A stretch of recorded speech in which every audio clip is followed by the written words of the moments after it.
Antes do intervalo, a gente falava sobre como a lei da oferta e da procura determina o preço dos bens, inclusive o do dinheiro. A lei da oferta e da procura é uma lei da economia que se baseia no comportamento humano. Ela diz que quando há excesso na oferta de um produto, o seu preço costuma cair. E o contrário também é verdadeiro. Um produto acaba ficando mais caro na medida em que está em falta na praça. Nesse contexto, uma das formas usadas para segurar a inflação é tirar dinheiro de circulação, freando o consumo. Uma das formas de controlar a inflação é através do aumento da taxa de juros. Com o aumento da taxa de juros, fica mais atrativo poupar e investir do que consumir. As pessoas consumindo menos, os preços tendem a baixar.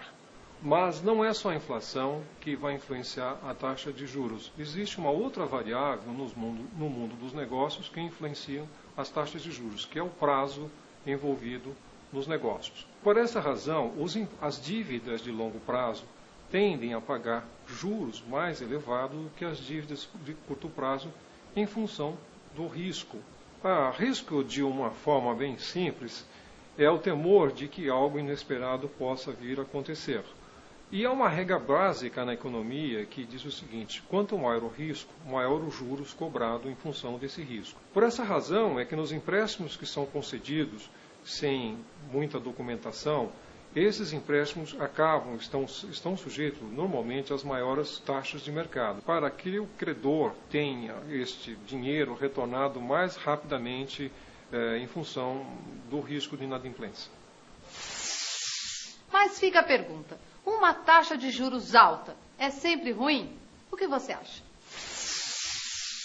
Acredito que a maioria das vezes sim. E de repente as coisas ficam mais caras, né? E a pessoa tem menos acesso à compra. Você faz os cálculos daquilo que você ganha e nunca dá, porque sempre eles estão aumentando os juros, né? Sempre tem juros de uma coisa, de outra, e sempre vai aumentando. Quer dizer, e nunca dá. O brasileiro está sempre naquela estaca zero. Para os bancos são bons, mas para as pessoas geralmente são ruins, né? Pela minha experiência com os juros, para mim não está sendo ruim, não. Eu acho o juro de cheque especial muito alto. É o único país que permite que a taxa seja em cima de taxa, como as de cartão de crédito, as taxas dos bancos em geral. Isso aí é uma bola de neve. Se o juro está alto, diminui compras, diminui vendas, exportação, importação, né?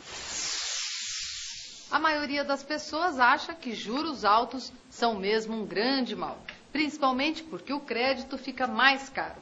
Mas a coisa não é tão simples assim. E como tudo na vida, esse conceito também é relativo.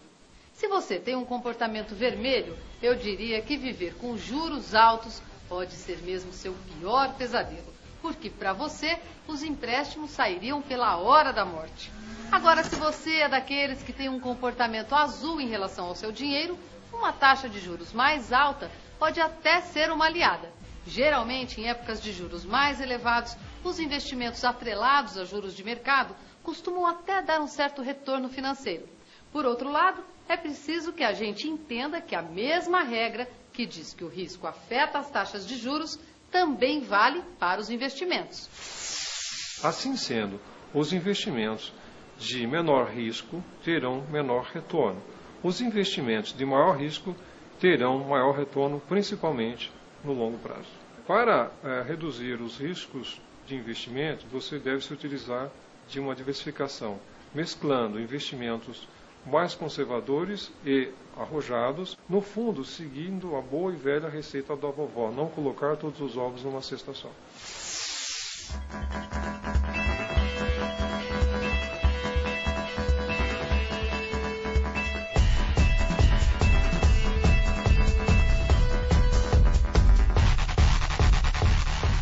Hoje demos mais um passo em direção à organização das nossas finanças.